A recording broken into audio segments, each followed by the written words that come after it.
Welcome to Fortress on a Hill. I'm Henry. I'm Danny.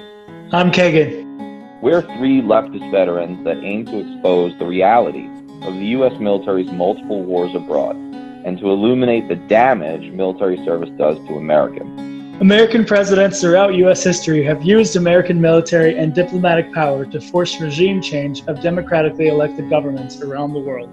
Most veterans come from families vested in prior service, and American generals choose their own, ensuring diversity of thought never interferes with American warmongering. How can we stand by and do nothing while our military kills and destroys lives the world over, while telling Americans that all this death and destruction protects them from terrorists when nothing could be more false?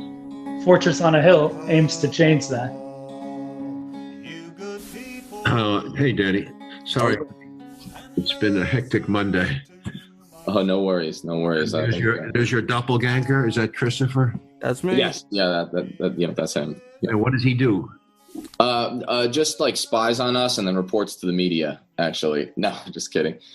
He's my co-host on my podcast and kind of a longtime, lefty vet partner, and so he like sets up a lot of the tech for me because I'm terrible at that side of things.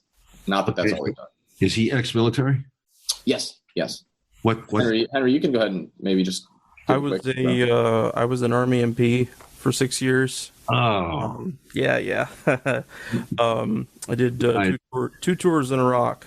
So. UMPs are ball busters. As you can see, I had problems with them. If you read my book, I've always had problems with MPs. Well, he didn't make it to Master Sergeant, luckily, because then you guys would have been enemies for life. I wanted to say that about the last interview we had. Because I was thinking about you. I was reading your book. I haven't completed it. Unfortunately, I've been swamped, so I'm reading it mostly late at night. And thank God it's not too long. I'm on page 50 or 60 out of 168, I believe it was. Mm-hmm. I'm trying to print it out because, it's a very, it's shit. It's a shit war. And I read a little bit about other books about it too. And your story about always getting hit. I mean, it's just like you're a walking pin. You're a target. Your war was so frustrating because it was all booby traps, it seems to me. I mean, plus the usual difficulty of handling civilians. Yours was all civilians. It wasn't a war and there was no jungle aspect to it. So, that must have been very frustrating. It was, my first book, which I actually just sent to you, just like, I don't expect you to read it right away, but I just sent you a signed copy of, which is really just about Iraq.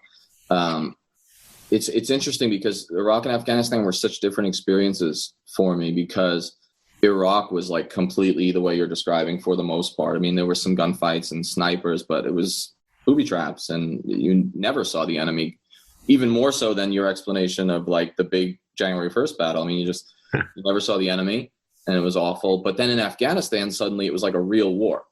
And our little fire base that it was just me out there, or just my company. So, it was just me, no colonels, luckily, except when they visited and ruined our day. But that was, we were like under siege. They attacked us 365 days. And then suddenly it was like a real war. And it was just like very, I don't know, but also the civilian side and the village. Real war, except you're in one position. You're not moving around. Oh, no, we would patrol. That was the crazy part. Yeah, we would go on patrols and air assaults. We must have done 24 air assaults. But it was all very silly because sometimes we were so like under Taliban siege that more than once we would be walking out of the serpentine of the gate and we would take fire and have to jump into the canal before we even got out of our own base.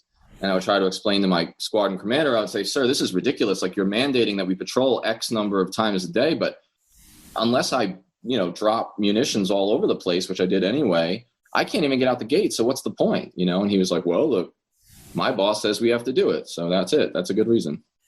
Yeah. I saw a documentary about a platoon in Afghanistan. I forgot the name of it, but it was it reminded me so much of it got worse it got worse with your army because it became more controlled. So what happens is some sniper fires, one shot, two shot, whatever it is. And then the next thing you know, the U.S. is screaming there's one on top of the other. The radio, it's confusion, and there's all this fucking panic. And it's not the way you fight. You have to kind of shut up and. But where is that coming from? And don't overreact. But these guys were putting out firepower, and I just didn't understand them. Just crazy. They didn't know where they were shooting. It was clear from the documentary, right. And it was just a sense of panic. And we had that too. It happened, but you see, it was just a different kind of thing because at least we were fighting an enemy whose tactics we were not as. They were sneaking away. Their ideal was to do what those guys did in Afghanistan, confuse the Americans and get them to fire on each other and all that stuff, and maybe blow up something. But we would send. In your case, they send for support right away. Mm-hmm. The difference in Vietnam was the Marines were famous for not doing that. They were famous for responding and going into the gunfire and dealing with it. That's why they had so many more casualties at certain points. But it was always generally pull back, locate the enemy, call in your support, which in Vietnam could be helicopter or mostly artillery. What happened in the jungle was that we would take casualties. So there would be often, after the first initial firepower, how many men are down? You don't know because it's too thick to see. So you're trying to figure out all that shit out. And then there's this stupid thing. I don't know. On this one, you may not agree with me at all, but I don't understand all this war heroism movie bullshit about going and getting the wounded men. Because what happens inevitably, you go out to get the two guys that got hit. One of them may be dead. You don't even know. The other guy is in bad shape. But you're sending out another guy or two guys or three guys to get that guy, and they get wounded. So that's what the VC always wanted. They wanted us to commit, and they knew it as well. We would go for the wounded. That I never understood. But so, and the truth is, we didn't. Sometimes you didn't. If it was too heavy, you knew something was coming. You would have to leave those guys out there until this thing got resolved. But there's a mythology in this bullshit about, we were our buddies, our comrades, I would never leave a guy under fire. That's just, that's just horseshit to me, because we were draftees like you were, and we didn't have this so-called the bond that the Marines or whoever had trained together, went there together. I never saw that. We were replacement troops. We were sent into units as replacements all the time, and they broke us up constantly. I think I gave you a little picture of that in the book. Yeah. It was what I was thinking about as a result of our interview was that I guess I didn't explain. I think you understood that I can see where in Afghanistan and in Iraq, certainly in Iraq, the officers had so much more control because it's your unit. And I can see where you've become very possessive of the men, and obviously because you're in more contact with them with the APCs, you're moving around more. But in the jungle, it doesn't happen that way, because it seemed like from the get-go, you never knew. Lieutenants would come in, they'd replace the other lieutenant, and it would be like on this weird, you didn't even know them. A few days left, somebody would disappear, they'd go back, or sometimes they'd get exited from the field early, and a new lieutenant would come in. But your relationship was really with the platoon sergeant. And I think some of that is still the case. I mean, there's no doubt. I mean, in some ways I became like a pariah among other officers because they got the sense that I didn't trust or didn't want to hang out with them as often. Although, I mean, a lot of my friends were officers, but oftentimes they were my lieutenants, that served with me or worked for me when I was a captain. But I mean, the difference, I think, is that because we would train, we'd even go to the National Training Center in the desert. We'd train up for a year together, and then we'd all go. But no doubt, the platoon sergeant was still the boss most of the time. And the officer might control a lot of the fires, artillery and drones and all that. But in the end, a lot of times the platoon sergeant was kind of making the calls anyway. And then as a troop commander, because in the Cav, we call them troop commanders, even though I was light, so I was always either dismounted or in a Humvee. In Afghanistan, we didn't have any vehicles. Just the train couldn't do it because of the mountains and the river. But, I started to realize, even as a troop commander, that sometimes I had to kind of go around my lieutenants, and not because I didn't like them, just because knowing the politics, like you put out so well. Troop commander, you mean company commander? Oh, company, yeah, sorry. Company and battalion. We just call them troops and squadrons. Majors would be battalion, and company would be captain in my time. Yeah, so I think that in Vietnam, a lot of times you guys were like a rank below where we are, either formally or because of like shortages. So a major is not supposed to command a battalion anymore. He's supposed to be like the second in command or the operations guy, you know. And then a lieutenant colonel is supposed to command the battalion. I guess so. But I think that back then, I think there was just so much more turnover, as you mentioned.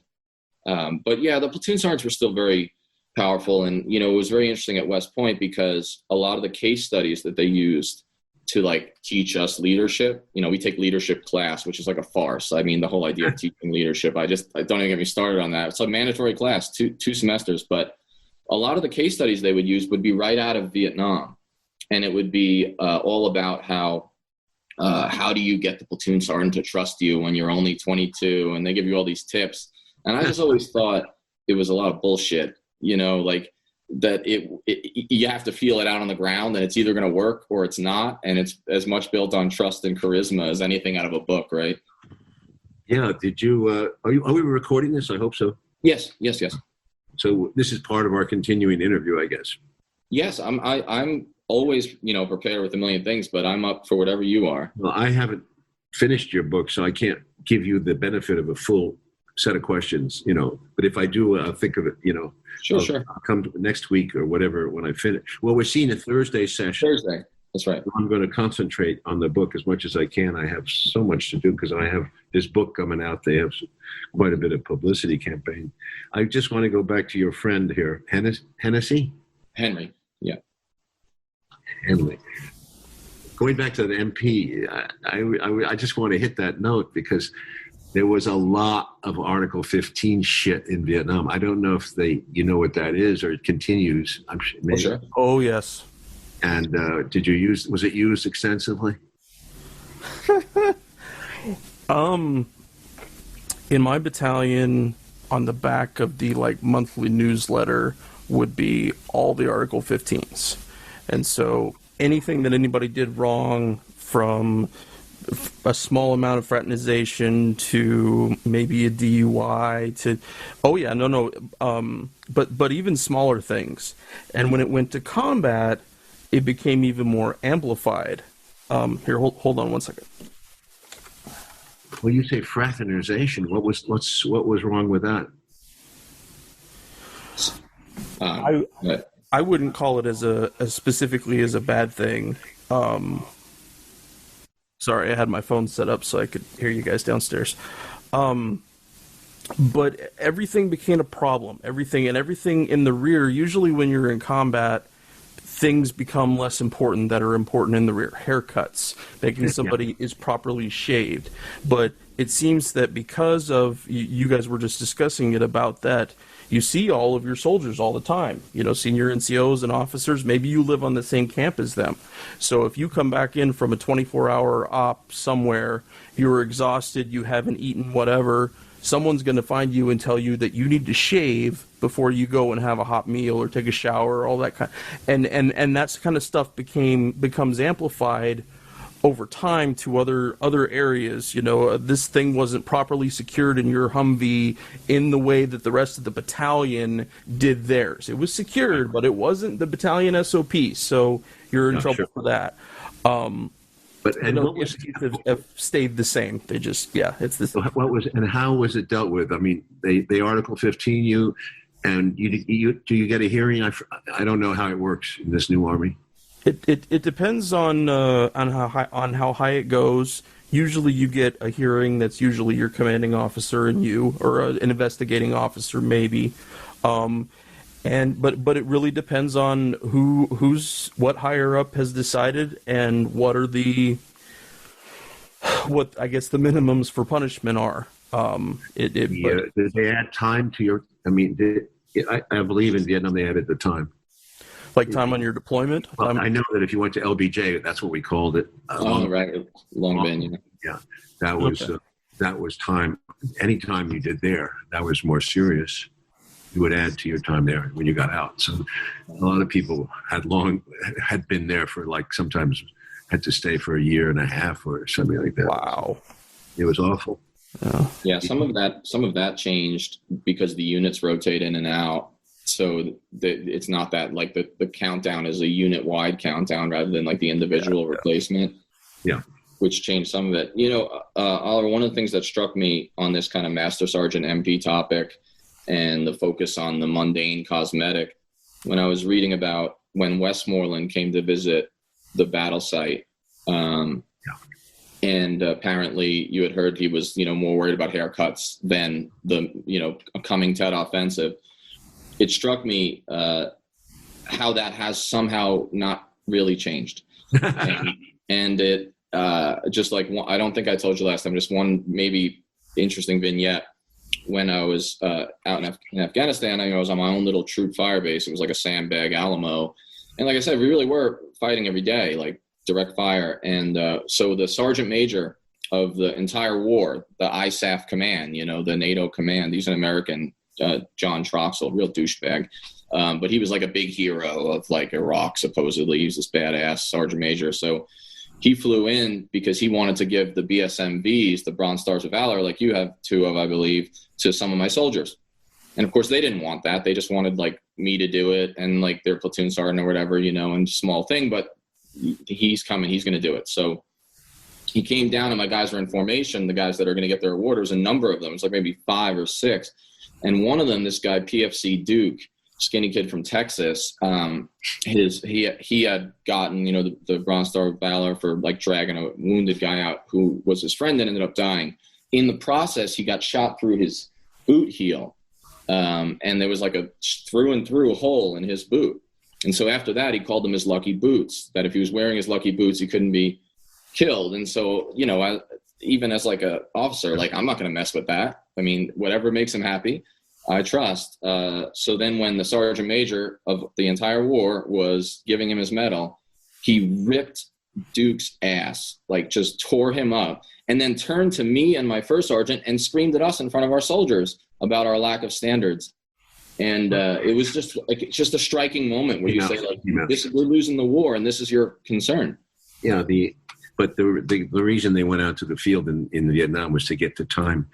There was some bonus system. I don't know what it was. In other words, if a guy could go out and join and stay out on patrol, he gets credit for it, and it counts on his service record or some crap like that. So they would take the easier missions, and they'd show up suddenly in the weirdest place. Like, what's this guy coming out to this place for? And the problem was that they got me several times. I mean, blousing your fucking boots, right? And certainly the boots in the jungle get dirty, that. And you're right about, we would go out from, let's say, 7 days or about up to 2 weeks sometimes.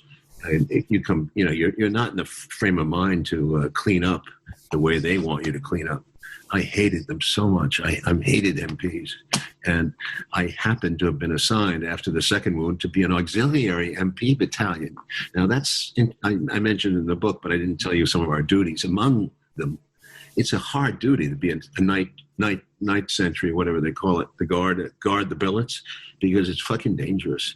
You're sitting there all night, nothing happens. You're bored out of your mind. You don't talk to anybody. And it's pretty hard to stay awake at 3. It's a steady whatever at night. So what happens? Sometimes shit happens. It happens fast, right? And some guys, before you know it. So you got to really be alert. And that's the hardest thing to stay is alert. And then sometimes I would go to the station. There was a station there where the MPs worked, and there was a police station, and they had all the pictures of all the deserters in the station, right? And there were a ton of them in Saigon. They were hanging out in Saigon. They were on the wall, So they were doing black market activities, which was really interesting. It's a whole side of the war. There was a couple of well-known guys who made a fortune or were rumored to be making a fortune. Had been one black guy had been in the city for 2-3 years, and they never found him. And this was only in 1968, So there must be some great stories about that war from those guys that were thinking about it, The It's amazing to me. Money. That was what the master sergeants were interested in. They had some deals with the PX. You know, there was a big scandal in Vietnam. The head of the whole army, the masters, that's been documented. The master sergeant of the army, the chief top dog, he was caught with PX goods. It was, you can read about it. It was unbelievably corrupt. So everybody in the ramps, all the ramps, we called them ramps, rear echelon motherfuckers. They always had a deal. There was always a deal going. It was just like Catch-22 from World War II. I didn't want to know about it, but it was. I guess. Have you heard that the titles for ramps have changed today? Have you heard the new words? There's two. The most common is fobbit, which is somebody who stays on the forward operating base, and then the other one, Right Henry, is pogues, which is people other than nuns. Yep. I saw Hobbit. I saw Hobbit. I saw that in your book. Yeah. Those are the two most common. Same, but it's the same thing. The same sentiment. We hated them.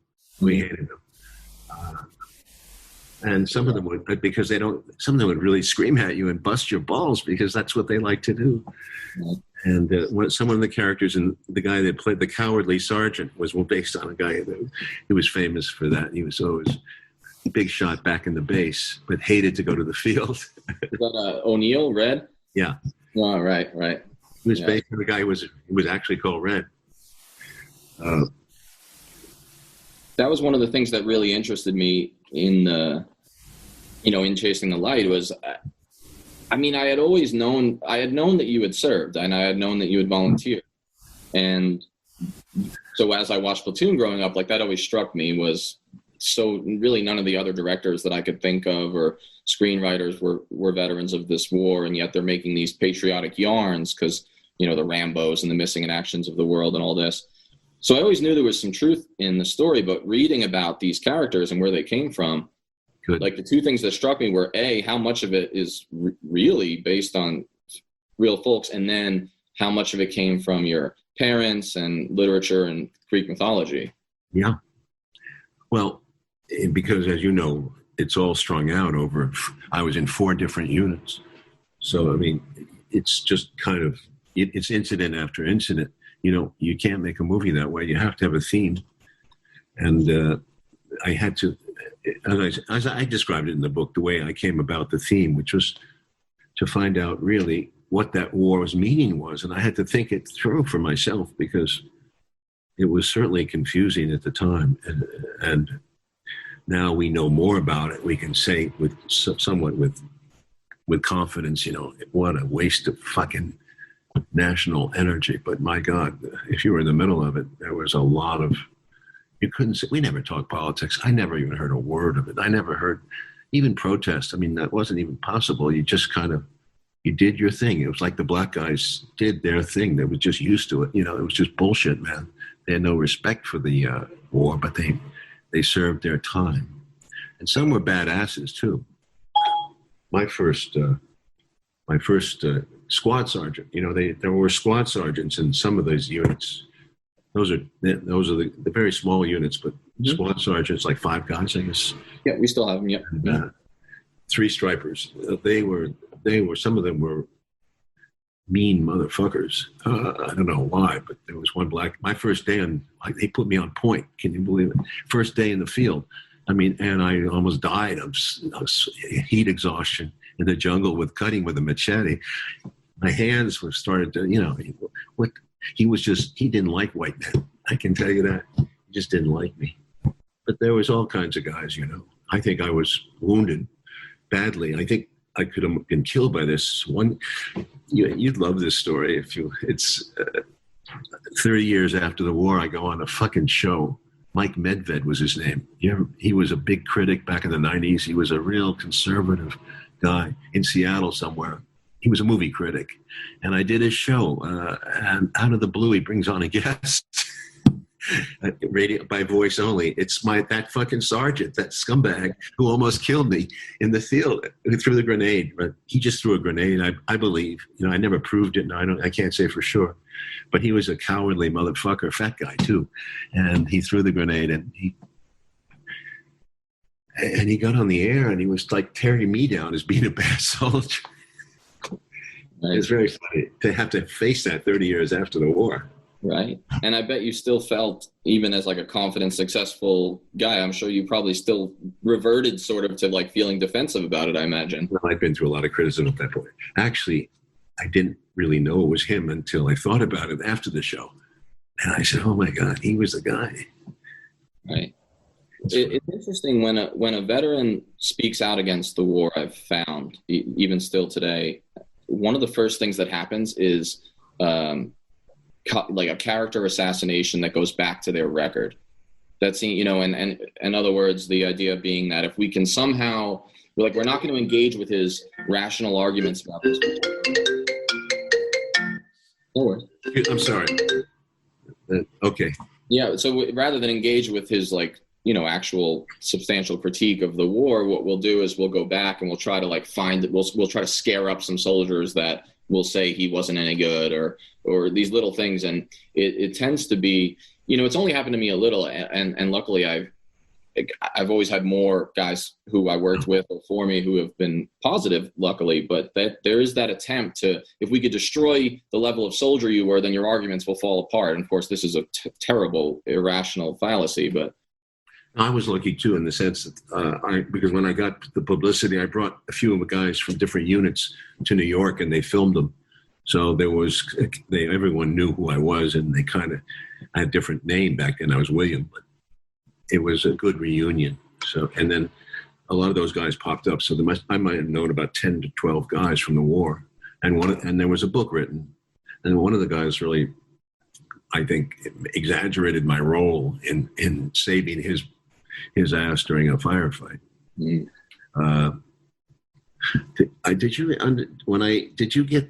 I mean, I don't know if the full people would realize that an all-night battle, January 1 battle, that is weird, isn't it? To go through a firefight. Did you understand the bizarreness of that? Not to see anything. So I wrote like a whole bunch of notes as I was reading that because. And I think what I wrote, I could even find it. What I basically wrote was like, I know this is true because of how much the description of the confusion resonates. One of the things that I've noticed and written a little bit about, and I in some ways, I think I'm lifting it from Tim O'Brien's works, you know, the things they carried and all that, is I find that whenever I get together with my old soldiers or lieutenants or whatever, and we tell the same stories to each other, it's like nobody's lying.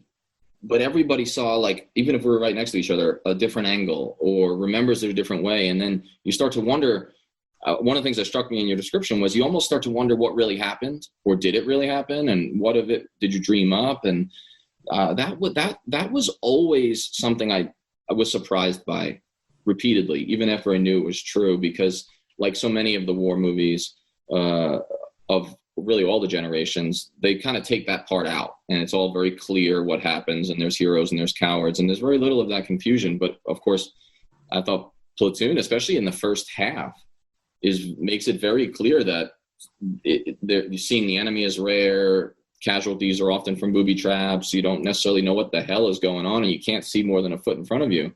Yeah. That struck me immediately as, wow, this is authentic, like, and which I already knew, but. Well, the final battle, it was not the battle I was in. That was more Hollywood, but it was a low budget film for, and that's certainly trying to have a commercial hit. You understand that I checked it up, but that all movies do that to some degree. They have to, because you can't see the firefight. You don't see it. You can't see the tracers the way they come out on a movie screen. Also, we use the light from tracers and from the flares and from the gas bombs to see better in the light. In the dark, you can't see much in the jungle. But what's weird about the night fight, that one was the biggest battle I was in, was the bodies the next day. That was the positioning of the bodies, the way that they had been burned or however they were shocked into death. So many bodies. I mean, we were literally 500 of them. And then our side, I never saw our dead, but I was told about 25. So it was a strange night. I did see the enemy on many other occasions, actually several other occasions, as well as I saw as many snakes too. But I think the closest I ever came, another strange story was, I didn't put this in the book, but I was on point again. But for some reason, they put me on point with a grenade launcher, which is kind of dumb. Yeah. Okay. And sure enough, right there, about 10 feet away from me, across an anthill, is this NBA guy. And I just was freaked out. I was behind something. He was behind an anthill. I was behind an anthill. I'm sorry. He was in a bunker. And I was firing these grenades. I was a little bit freaked out. I was firing, and as you know, they were not exploding. Right, because they don't revolve enough. But anyway, he got away, and I was going for my grenade at that point. But it was kind of nutty to see somebody like that. And then there was other times you saw them, as I described in the. Yeah. But mostly confusion, mostly fuck ups. I was interested in and I watched a documentary about it just recently that I hadn't seen, the train up that you guys did for the actors with Dale Dye. And, maybe I was reading too much into it, but I was thinking about how like the generations had changed and, you get rid of the draft. And so my guess is, and you can correct me if I'm wrong, that nobody in that training, none of the actors or none of the leading important actors had any military service or had even considered military service, most likely. And yet you describe it as though it was like a very formative thing for them, like an important experience. Absolutely. They had a recent reunion, and I think most of them came to it, and they talk about the experience with great fondness now. Mm-hmm. And they did a little film about it. I don't think they've ever had. They never had a military discipline, which was great. Dye was good because he was a Marine type, gung ho,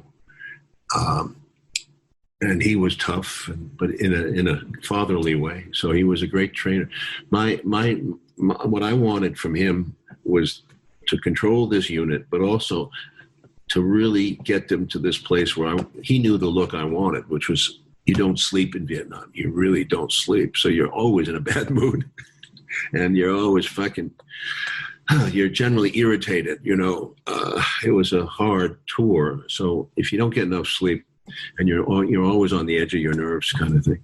And I got that look from them early on. I was very happy with that. And he maintained the discipline in that group because, they're young kids and they tend to get a little bit, they tend to get a little nutty. Girls in the Philippines, all this, That's something that's definitely missing from the modern wars is we are not allowed, and people break rules, but that's one, Henry, correct me if I'm wrong, that's one that almost never got broken in terms of we're not allowed or able to interact with the female locals. It's like unheard of, really. Crazy. Exceptions, because there's this whole like Islamic wall that we've assumed between us and the civilians. So even in the more cosmopolitan Baghdad, you're not allowed to go near them. And then the other thing that's different, and this is interesting, I think, is the no drinking. So General Order Number 1 is no sex. You mentioned General Order Number 1, I think, at some point in here. And of course, General Order Number 1 is like so big and expansive. There's like 50 subcategories. But one of the main thing is no alcohol and no sex, including no sex with fellow soldiers, which are the only females that you. Oh, that's right. Now that happens like all the time, but you can get in trouble, and people do get Article 15s for that. Pretty serious. So there's no alcohol because you're in an Islamic country, and there's no sex. The guys and I love doing the podcast. Being able to share our experiences in the military with allies and supporters means the world to us. But we can't do all the work. We need you to share an episode of ours with someone, anyone whom you might think could be affected by it.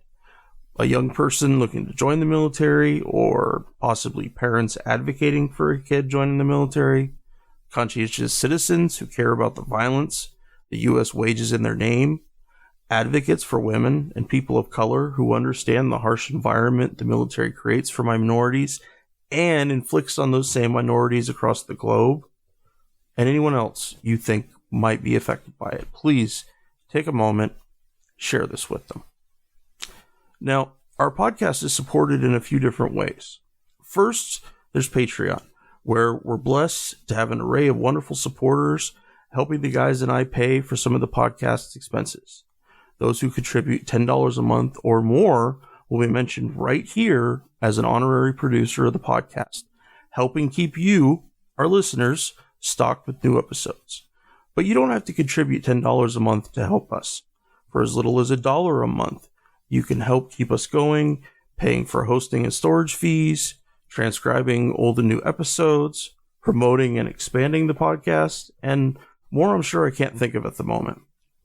So let's bring out these honorary producers, and they are Will Arens, Fahim Shirazi, Adam Bellows, Eric Phillips, Paul Appel, Julie Dupree, Thomas Benson, Emma P., Janet Hansen, Lawrence Taylor, and the Status Quo podcast. Your contributions are wonderfully helpful to us. Thank you so much. However, if Patreon isn't your style, you can contribute directly to us through PayPal at paypal.me/Fortress on a Hill. Or please check out our store on Spreadshirt.com for some great Fortress merch. And do understand that if you can't afford to contribute to us, that doesn't bother us at all. This is a hard time for everybody, and we just want to make sure that what we share gets to as many people as possible. And now, let's get back to the podcast.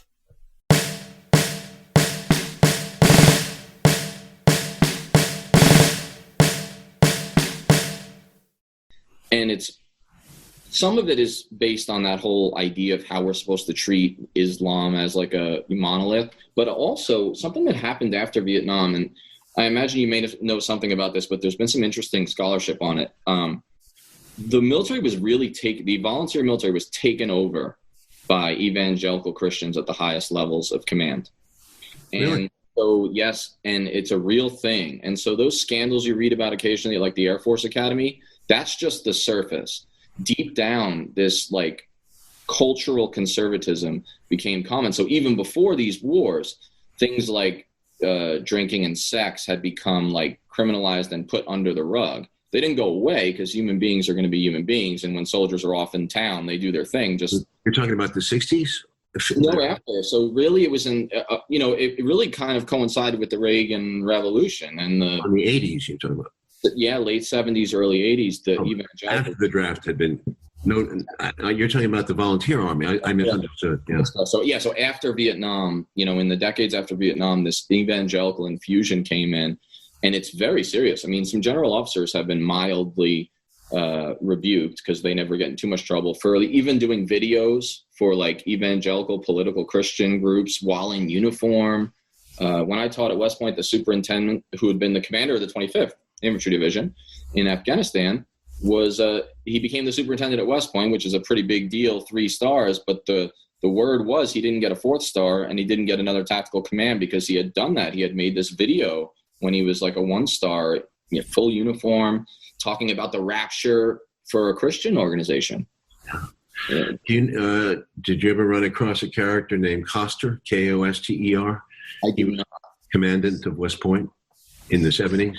I didn't, but I know the name. He was the big dog there. He was the guy in the air. He was in charge of My Lai. And Ray Piers, who I wrote a script about it. Well, I was going to direct a script about it. I didn't really write the script, but I knew a lot about research of it. Koster was a buddy of Ray Piers. Ray Piers, they did in World War II together. Piers in Burma and so forth, and they had a lot of. He respected Koster. Koster had been some big shot in the 1st Infantry on the first wave of D-Day or something, and as the Piers never believed the My Lai story. He thought it was a lot of bullshit, that they were whiners, and as the movie goes, Piers gets more and more involved, and this is true. He was an honest man. He was a tough man, but he was honest, and he he has his daughter. He's tearing him apart. He understands that something happened, and he gradually uncovers this huge fucking mess. It was they knew what was happening. Costa happened to be even got in the air that day because they had hierarchy of helicopters in the sky and aircraft, and Costa was up there at the highest altitude, and he'd stopped by and he knew what was going on down on the ground, and it was such a mess because we get into that in the movie. The CIA actually determined that operation. They were telling the generals what the fuck to do. So if you really search this story out to the top, and Piers did, and it appears in the report, but it's been classified and it's disappeared from history. But and you know how where they got their information? The CIA, the brilliant fucking CIA. This was in that province. It was a real problem all the time. It was that second, third corps. So I forgot what they got it from. They tortured a VC. They tortured him badly, and he gave them this faulty information that on that certain day there'd be whatever that there'd be an NVA unit in that village and so forth and so on. Never was. Not one bullet, as I know, was fired at them, and they were just ready to kill, and they were told to kill by Medina. So of course Cali took the fall. Cali was an asshole anyway, but it's a horrible story. Yeah. It is. I say that because West Point, Costa was the. Yeah. So there's a great scene in the movie, and Piers at the end. All these indictments were dropped except for one or two, three, and all of them. He had 25 indictments. Battalion commander, all the way up to the top, including the division commander of 197th or whatever it was. He goes up to West Point and he has a showdown with him, and he tells him, I know what happened. I'm really disappointed in you. And Costa really froze up and told him, that you're never going to make a case on this, never. And Westmoreland, who supported Piers at the beginning, backed away, and nothing was brought against Costa or anybody else at a high level. Striking that even though Cali takes the fall is so small. It's disgusting. It was like Trump pardoning that asshole. Yeah, Gallagher. I wrote about that. It seems like history repeats with that, because there's all this talk about how disciplined our soldiers are, especially in the all-volunteer force that we laud. But the reality is nobody of any rank ever faces accountability, nor have they ever. But, and another thing that doesn't happen anymore is no one's held to account for tactical incompetence. In World War II, Marshall was firing division commanders wholesale. Oh, really? That's good. Yeah. And just because they weren't meeting. Is that a fact? He was firing divisions? He was, yeah. I can't remember the number. I can do a quick Google, but it's like over a dozen division commanders are fired in combat for just tactical stuff. Now, the only way a general goes down, really, or a colonel, is a character flaw, which means embarrassing the military. So that means like sleeping with your soldiers, or child porn, stuff like that comes up. Like, this really does happen. I had a one-star general, St. Clair, assistant division commander of the 82nd, came to visit my outpost because for like a brief month, I was like a celebrity in southern Afghanistan because I had raised this local police unit, which was really a warlord militia. I had my reasons for agreeing to it. Doesn't matter. It's a messy story, but so everyone wanted to come down and see this, and this was going to be the future of how we're going to win the counterinsurgency. And this one star came down. He was actually a really nice guy, charismatic, better than most of the generals. Came to find out that he was sleeping like with a lieutenant on his staff, and was found with like questionable pornography and stuff on his computer. So that will take somebody down. Wow, I can't believe this. This is disgusting.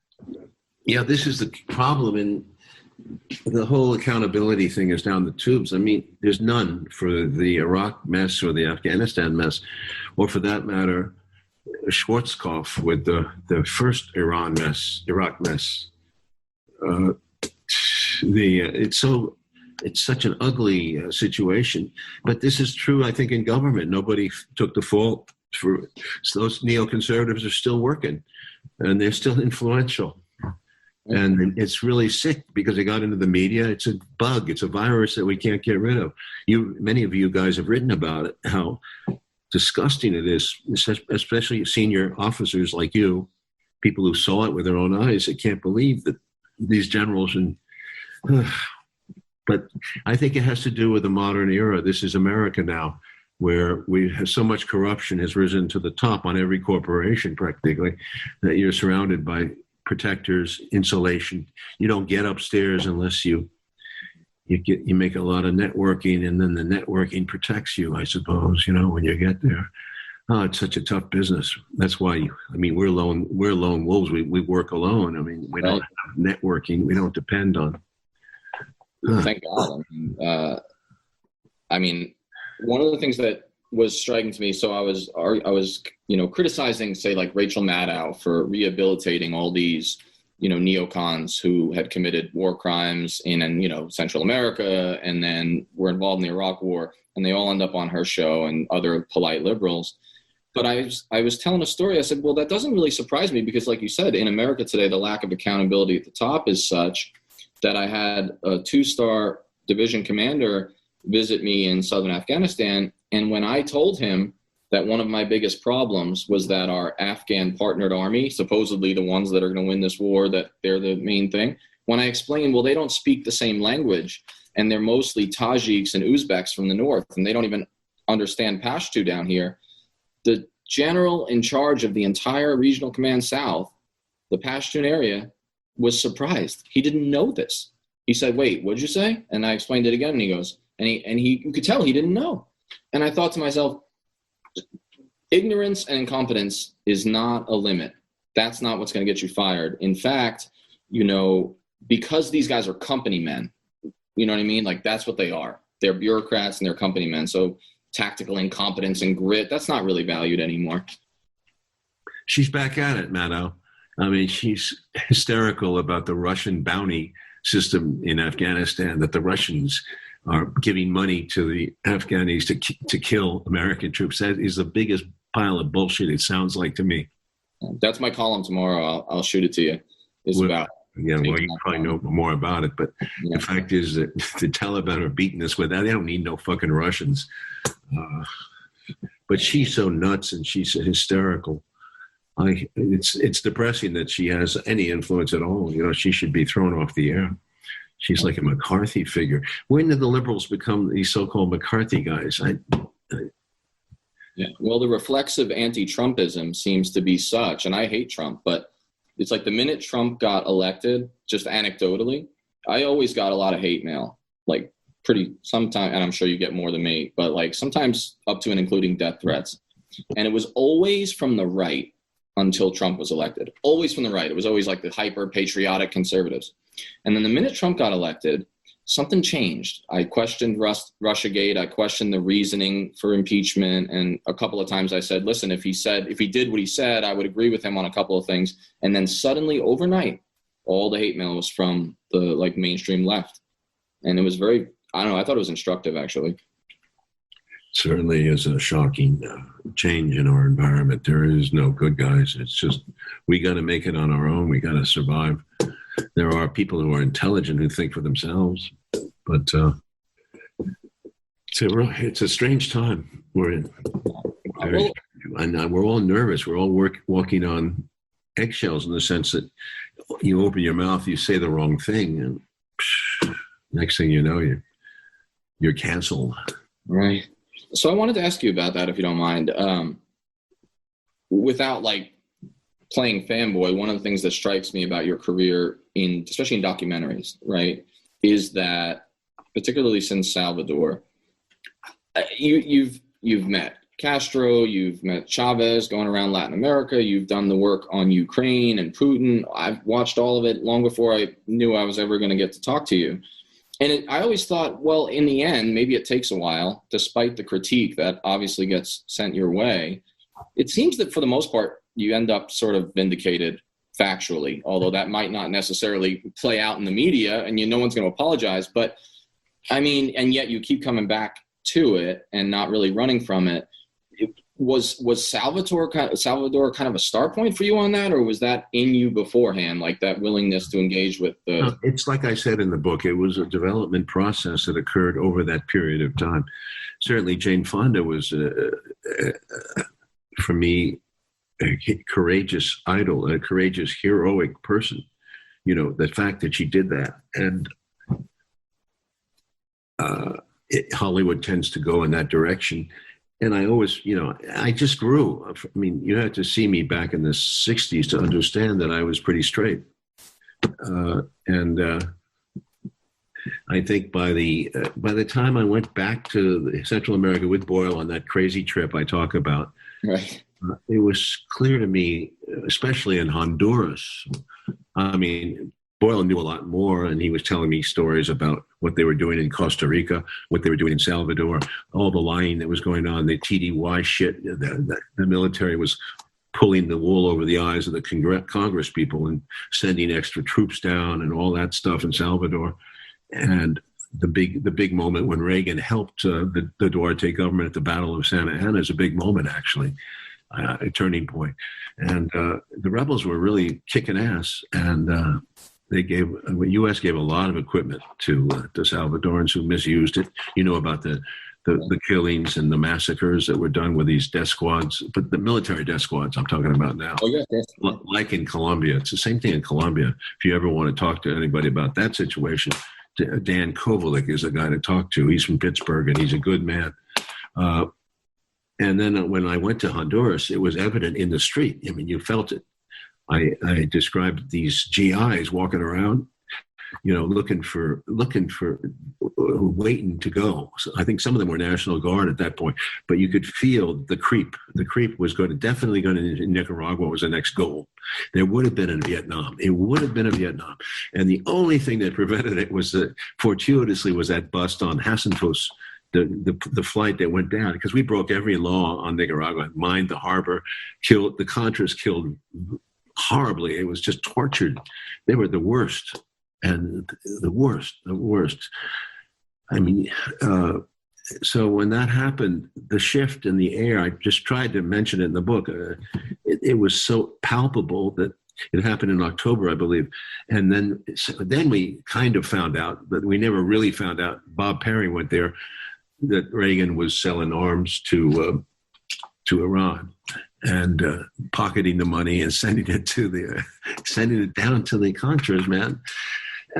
President. I mean, that's pretty big. I mean, that's a gigantic amount of treason, actually. And they never gave the Washington Post, our friend Katharine Graham, who's supposed to be so heroic, that stupid fucking movie they made. I can't believe how ignorant. As much as I admire Spielberg, how ignorant he was in that matter, to promote her as a hero. When she killed the story, she said, "We can't afford another Watergate. We're not going to go after the story," and they didn't. But that is a dirty story. I mean, it goes all the way from Israel through Iran to South America, Central America. Oh my God.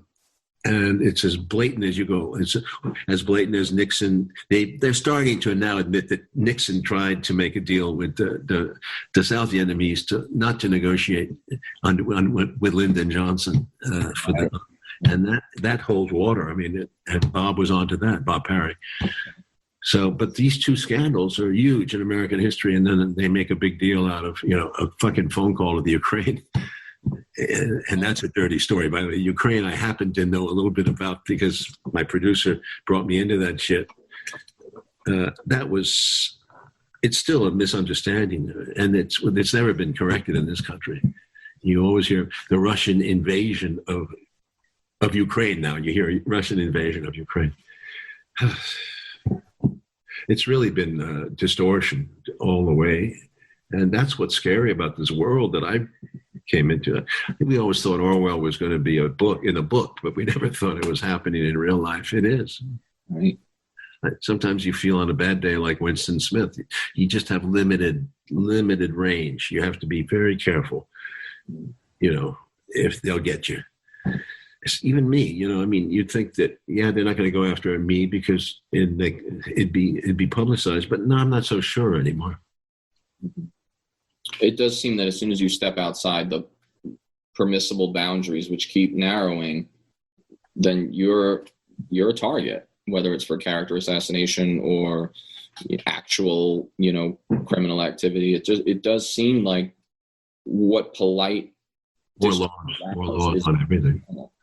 More laws on everything. Mhm. And once they get the power, they keep making. They don't give it back. When they took the Patriot Act and they just misused the shit out of it, and they still are. And what's happened is that this COVID stuff is again given them the realization that they can close down anything they want on the basis of an unseen virus. Right. It does seem. It also seems like Trump has also been like a COVID of his own for the media and the foreign policy elites. Like the existence of Trump, anything he's for, they're against. Anything he's against, they're for. And so the idea is he's such a monster, which he is. But he's such a monster that therefore we have to suddenly adulate and canonize the CIA.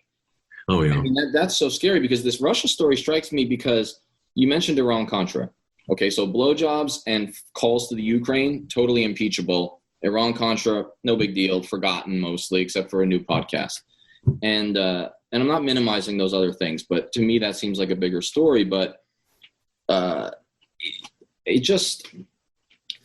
why would we trust unnamed intelligence sources from the United States and the West on Russian bounties after all the buzzwords that have told us, even just in the last 20 years, we should never trust the CIA again, whether it's Libya or torture or Abu Ghraib or WMD. I mean, these buzzwords alone seem enough to just sensible skepticism. And you can add Bolivia to that too. Right. Yeah. Well, I mean, I like how the New York Times, put a correction on the Bolivia story, but like after it's over, and it wasn't even a very good a correction. Yeah. I know. It's hard. If you try to get into that tit for tat with him, you get crazy. I mean, you got to keep. That's why I love Bob Parry, because he did keep score, and I think that was important. And he was he fought with integrity from 1980s on. He was a good man. We need more people like him. Right. One of the they even intimidated. They scared Cy Hirsch off it, and that Hirsch, he could be tough, and he wasn't very well, but he had that story, I thought, on Pakistan, and no one would buy it here. They wouldn't even publish it. It had to get published in London. That's saying a lot when one of your top investigators is treated like we don't want to know about that. So you mentioned some of the films, so the way they take Katharine Graham and they create a morality tale with her without much reference to the truth of the matter. And one of the things you're talking about who Katharine? Oh, the movie, yeah, the Post or whatever that was. Yeah, that made me sick.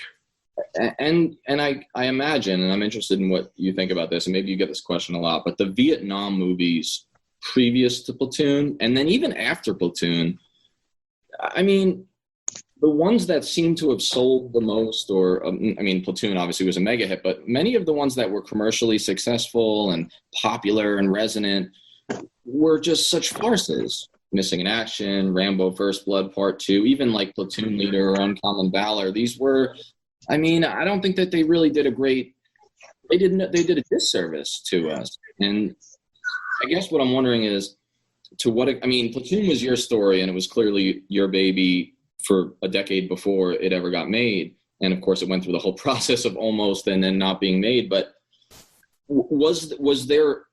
did you have a bit of an axe to grind? That's the wrong term, but did you feel motivated to do something real to correct or change this record of what was being put out and what continued to be put out after Platoon?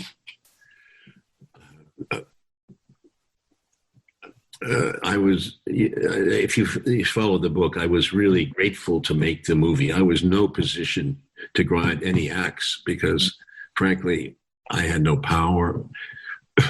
I was an outsider, and it was a gift from John Daly, basically, that allowed me on the most difficult circumstances that Salvador was made under. I was in no position. They were not throwing roses at me. They were like, "What? This guy could be nuts." He'd made a film that was out there, a lot of violence, and what's he going to do in Platoon? So, just the fact that I found a little bit of backing from Orion, a little bit, and a little bit from Daly, I was very lucky. You understand? It was a very lucky thing. It just broke through. I mean, frankly, I had a dream the other night, a nightmare. It's very funny you mentioned that.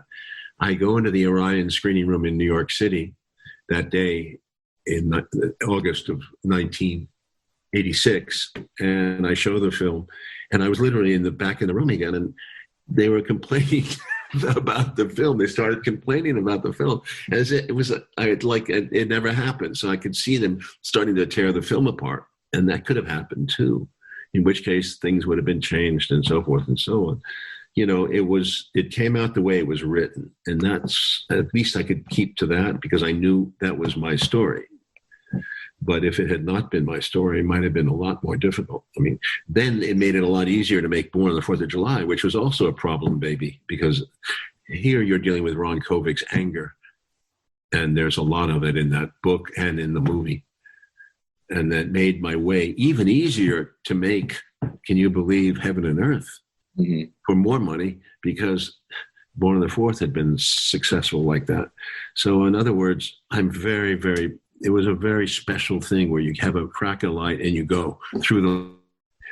Now, Heaven and Earth was a big investment for Warner Brothers, and I love the movie to this day because it's also a true story about the Vietnamese side of the deal with Layli Haislip, who was on both sides. Actually, she marries an American and she goes through hell here, but she also goes through hell there, and she's a great hero to me, heroine. But that movie did not do any business, and that killed off it killed off my magic, so to speak. But I was very happy to get away with 3. I mean, even 2, even 1.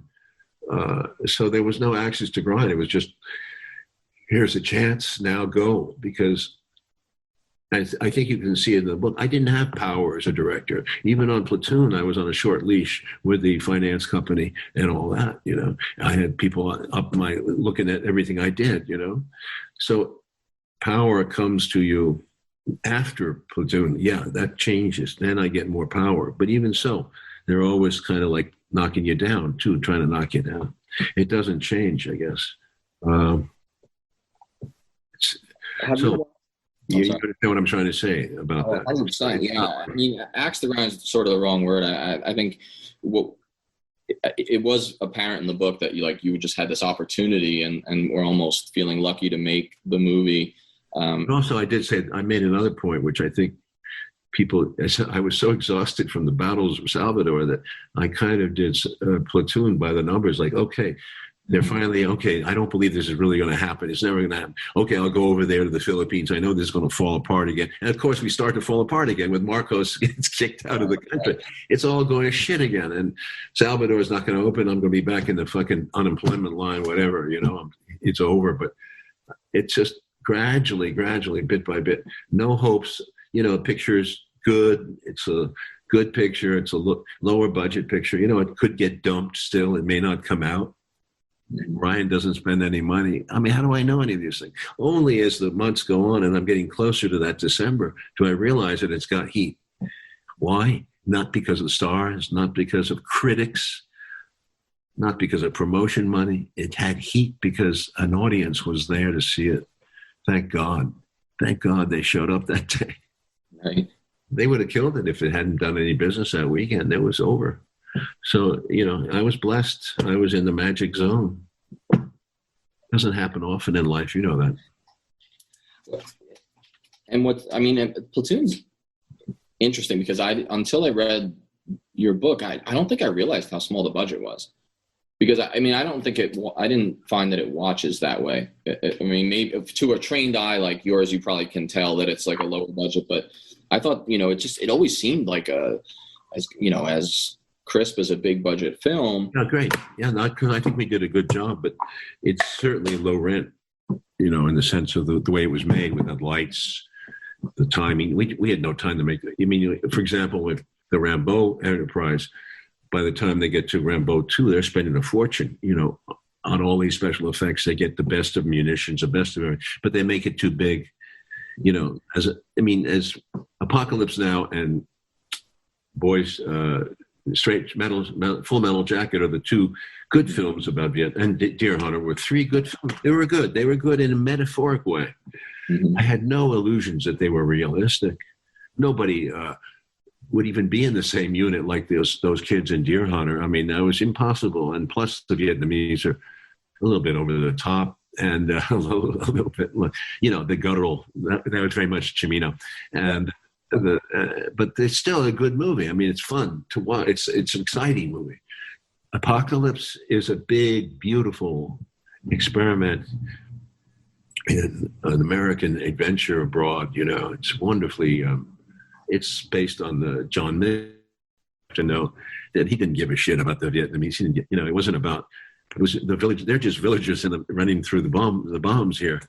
And then, of course, you have Full Metal Jacket was an interesting psychological movie. Even the Vietnam sequences, which were weird because it was shot in England, but it was a strange power to that film. And it showed the mind of the Marine mind, and how deluded we were when that female sniper shows up and she kills. I mean, she's responsible for all this. Kubrick got something there that was very intelligent. He understood that there was a soul to the Vietnamese that resisted us and won. And he got the madness, of course, of the American military machine we have come to fear and hate. And now we've come to hyper-adulate uncritically the military. Well, you have, I haven't. Yeah.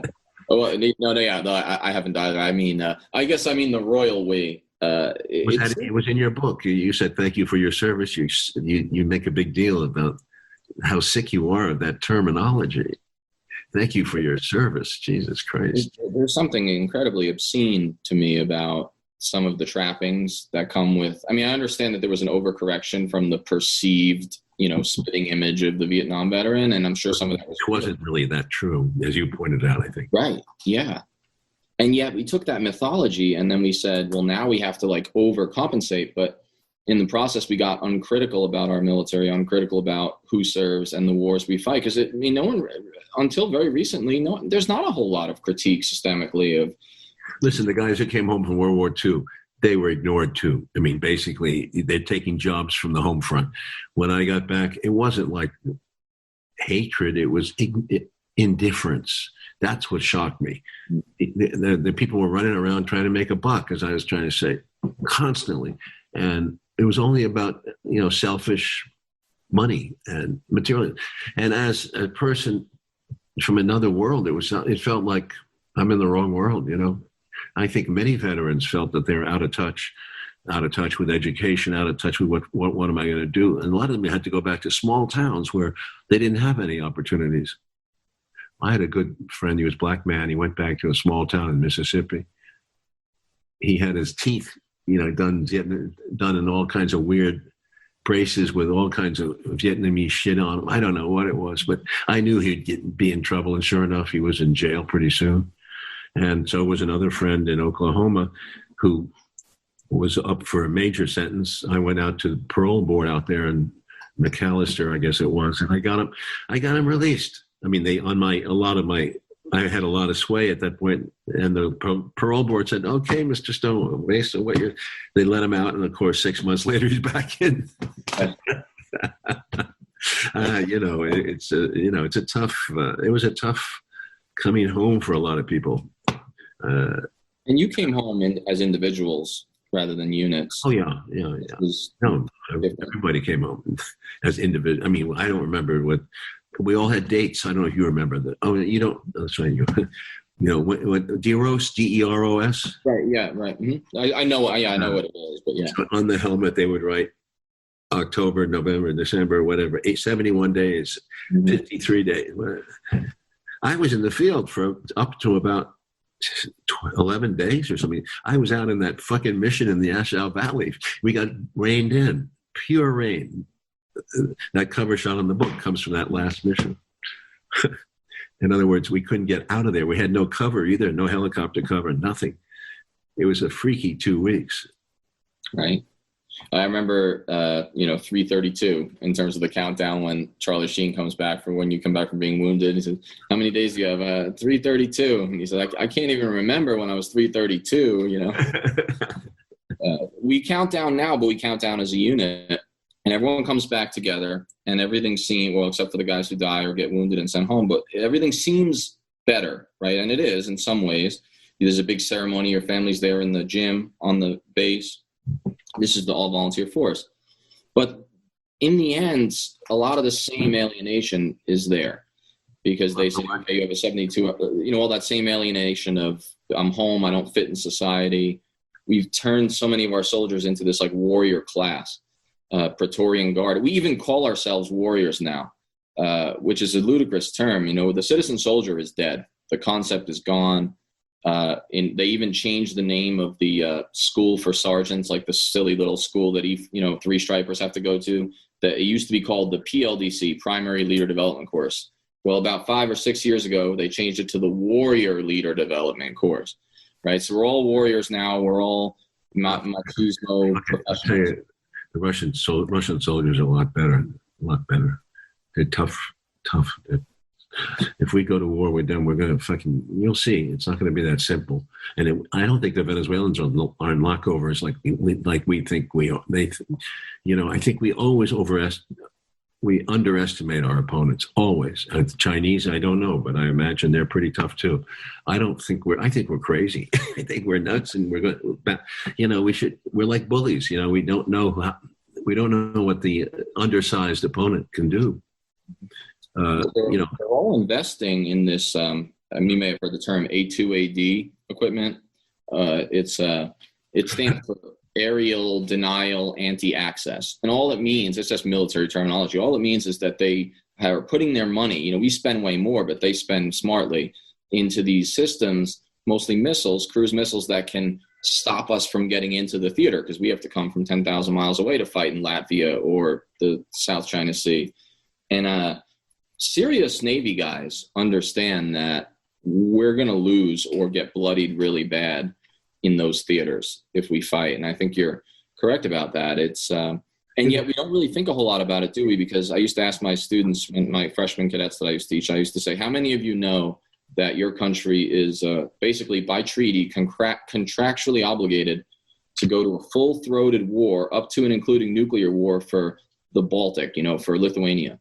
So raise your hand if you knew that. And then I would say 2 more questions. Would we do it? And should we do it? And I'm not sure the answer to either of those. Danny, I have to go. It's almost 5 o'clock. Yes, of course. It's been a long hour. But you guys also they changed the Army now. We had our own, we had to KP ourselves. I guess you don't have KP anymore. They've contracted most of that out. Yeah. My first night or second night in South Carolina, one of those experiences, they put me on KP duty. And I said, okay, Stone, report it. Whatever, 2 a.m. What, for breakfast? It's 5:36 or something. I have to report at 2 a.m. It was the hardest 3 hours I ever. It was my introduction to the Army. I had to, among other things, I had to break about 2,000 eggs or 3,000 eggs in for the battalion that was coming through. All of them short-haired like that. Mm. It's not that easy to break 3,000 eggs. You'll see what happens to your fingers when you do it. I'll just never forget that. And then the meanness of the cooks, the Army cooks, they're legend. I guess you have to understand how nasty they can get, especially when they got new guys running around. Anyway, there was a lot of shit details that you had to do back in the days. Vietnamese or Iraqis doing it. I can't believe they come out on the base. They know they know exactly what you're doing. Well, the Vietnamese did anyway. So yeah, well, same. I'll let you go, but just the final funny. Remember, at the 25th Infantry at Cu Chi, the big base camp, they had tunnels right underneath us. We know that, but that's amazing. Wow. All this time. it really it's completely wild when you think about the local help and intelligence. We've mostly, I'll leave you with this. It's just because it's clever or funny. We got, we don't use the Iraqis in Iraq. We don't really use, except for interpreters. We bring in Pakistanis and Bengalis, the same folks who go work in the Saudi oil industry. They come work as cooks on our bases. And so I actually learned about cricket from staying in the chow hall after hours with the Pakistani immigrants. That's how I learned to watch cricket and learn the game, although I still don't totally understand. That's interesting. So they didn't want you to mix with the Iraqis too much. Almost none. I see. Almost none. Yeah, very, very interesting. We're on Twitter at Fortress on a Hill, and also at Facebook.com at Fortress on a Hill. You can find our main blog page and our full collection of episodes at www.fortressonahill.com. iTunes, Stitcher, Google Podcasts, Patreon, Spotify. You name it, almost anywhere you listen, we're already waiting for you. And hey, we're always in the market for more Patreon supporters. Please consider becoming a patron at patreon.com. And if you're not into giving us a monthly payment, think about giving us a couple bucks on PayPal. The link is in the show notes. Skepticism is one's best armor. Never forget it. We'll see you next time. And listen to my song. I hope you'll pay attention. I will not